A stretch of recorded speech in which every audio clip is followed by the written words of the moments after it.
Welcome to this week's edition of the Raider Hoops Report with Raz Vanderloo. I'm Brian Vikalskis, joined as always with the head coach of the East High Black Raiders, Raz Vanderloo. And Coach, one game this week, you got picked up a win down at Sergeant Bluff, but as you go through a week where you don't have a game on Tuesday night, does that change any of the intensity for the week, or the kids kind of miss it Tuesday night when there's no game to do? No, I this week I don't think so. We just come off a three-game week prior, and then this coming week we got a three-game week. So in sandwiched in between there, it's just a one game. So it's kind of a into the season break, so to speak. We kind of gave them a little time off, and it was definitely needed. And like I said, in basketball's a long season, so when you get closer to the end, a day or two that you can cut practice back a little bit definitely helps. Well, take us through the Sergeant Bluff game. You down there at the Sergeant Bluff gym, always a tough place to play. It's tough on the road in the conference, but tough down there. Everybody's in black and orange, and so it's hard to tell the different fan bases apart, except when things happen on the floor. But tell us what you liked about the Sergeant Bluff game, other than the win. Well, I mean, definitely the win we liked. But going into the game, they just come off beating Heelan on Tuesday,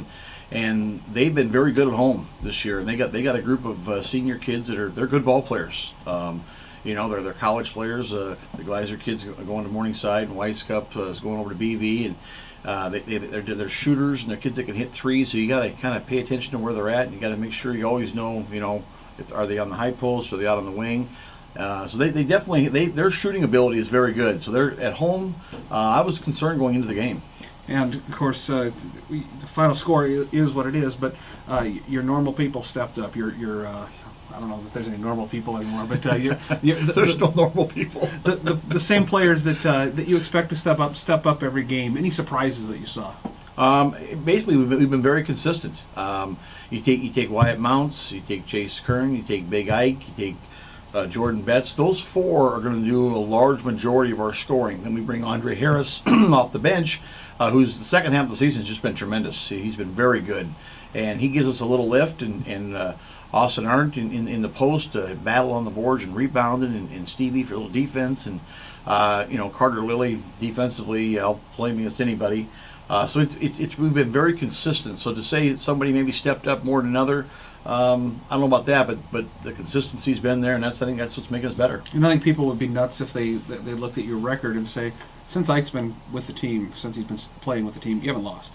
And yeah, is there a direct correlation there, or is that more coincidental than anything? Or what's the cause for that? I mean, he's definitely helped when you can put a big, a 6'10" guy in the middle of the lane that alters a ton of shots and gets a bunch of rebounds. I mean, it's obviously going to help you win. What it has done, everyone around him, probably the biggest beneficiary of the whole thing has been Chase Kern. I mean, since Ike has come on board, Chase has had his best games of the year.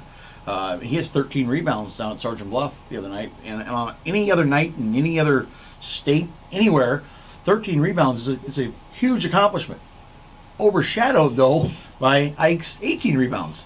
So it's, I think sometimes Chase gets forgotten. He's not forgotten by us, but what he's doing is I mean, it's huge.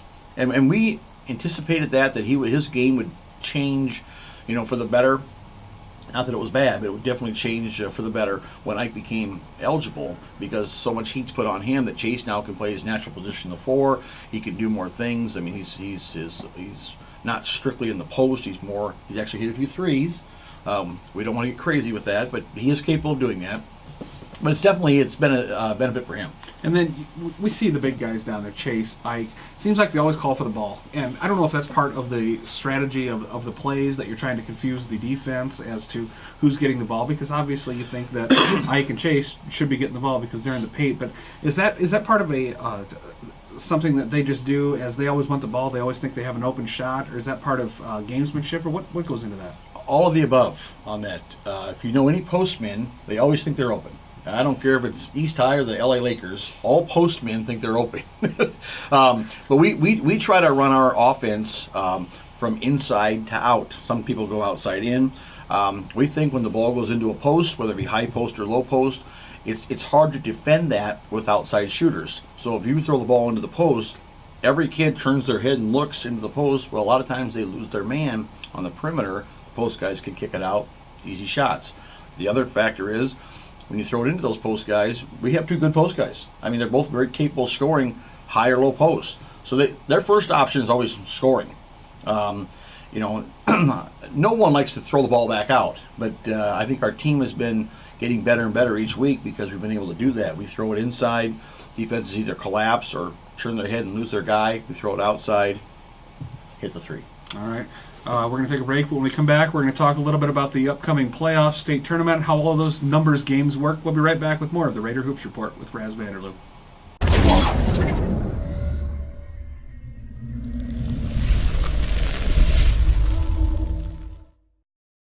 Welcome back to the Raider Hoops Report with Raz Vanderloo. And Coach, it's February. That means start talking about playoffs and tournament time and all of that stuff. And I guess there's a difference between playoffs and tournament. There's the tournament, there's the playoff seeding, and then there's tournament seeding. And can you explain to people, because I think it's a little bit complicated, how it works where teams fall into the seeding for their district tournament here? Well, if you have a calculus degree, you might understand this. But in Iowa, we have a seeding system that you take your games, your 5th game through your 15th game, and you get points for each game you play. For instance, if we play a 4A team, you get 4 points if you would win. 3A, you get 3. 2A, you get 2. And then at the end of your 15th game, you take that total points, and hopefully you have the most, which we did end up with. I believe we ended up with 29 points through those games, 1 point more than North. So we're the number 1 seed in the district. North is number 2. Lewis Central number 3, kind of snuck up there a little bit. So that's kind of how it falls into place. And then this number 1 and 2 seeds get a bye in the district tournament, and then you kind of go from there. When you get to the state tournament, then the seeding is totally different. It would make sense to continue that process, but they don't for whatever reasons, and so they do a totally different seeding for the state tournament. So you have a system for the district tournament, and then a totally different system for the state tournament. And then you talked about getting different points for a victory over a 3A team, a 4A team. So, for instance, you play Heelan, you beat Heelan, you get 3 points. Are there other districts around the state where there's such a mix of 3A and 4A teams playing together, or different conferences where Heelan is every bit as good as any other team that you play, and probably better, but nonetheless a victory over them counts less than a victory over a 4A team? I have been to the state board and argued my point on this. For instance, the CIML, the Des Moines Schools, the Des Moines Conference, it's a very good conference, great competition, great teams, but they have a locked-in schedule of all 4A teams. We're penalized over here in western Iowa. For instance, playing Heelan, great team, great tradition, hard to beat.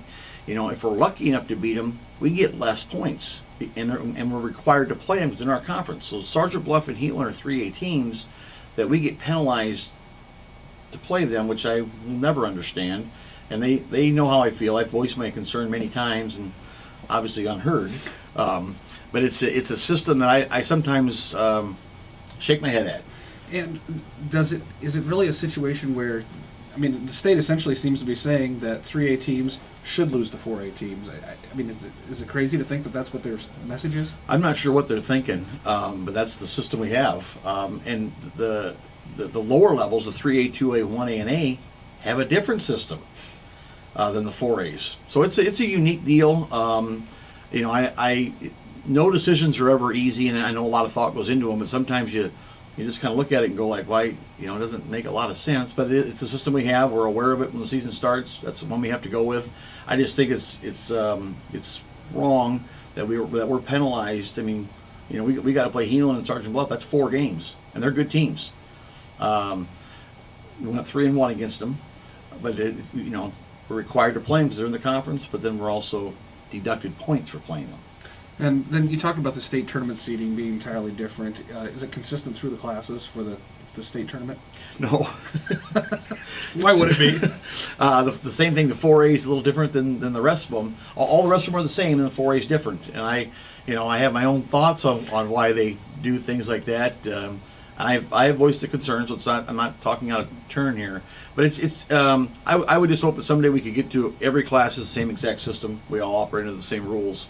I just think that 4A teams in western Iowa, not just East High, but all the 4A teams in western Iowa are penalized because there's the lack of big schools over here. Decisions are made in central Iowa where there's only big schools in 4A. I mean, they don't have to go outside of their conference and play games. Well, we have to because there's not enough teams over here. So, you know, hopefully someday we'll get to that point where it's more fair and consistent system. And when you play like a Sioux Falls, Washington team, how does that count as points wise? Same way, we use their school enrollment, which the Sioux Falls schools are all 4A. We played Papillion down in Omaha this year. They're a 4A. South Sioux now finally is a 4. We used to only get 3 for South Sioux, but now their enrollment has increased, so they're a 4A. But you know, the Heelan, Sergeant Bluff, Lamar's, we played for 100 years. We played Hall Western, where we'd only get 2 because they were a 2A. If you're lucky enough to beat a great Hall Western team, you know, the competition is awesome, but you're almost penalized for playing them. Which, like I said, I don't always understand that, but you know, I don't make the rules.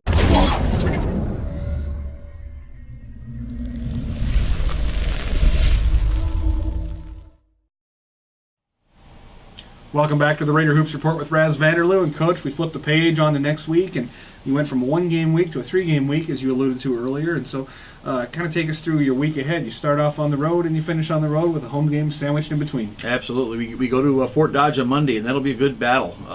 It's a good 4A team. We're not overly familiar with. We played them last year, but you know, when you can venture outside your little comfort zone and play, you know, good teams, it'll be a battle. So Monday we'll go over there, and then Thursday Lamar's, another good team.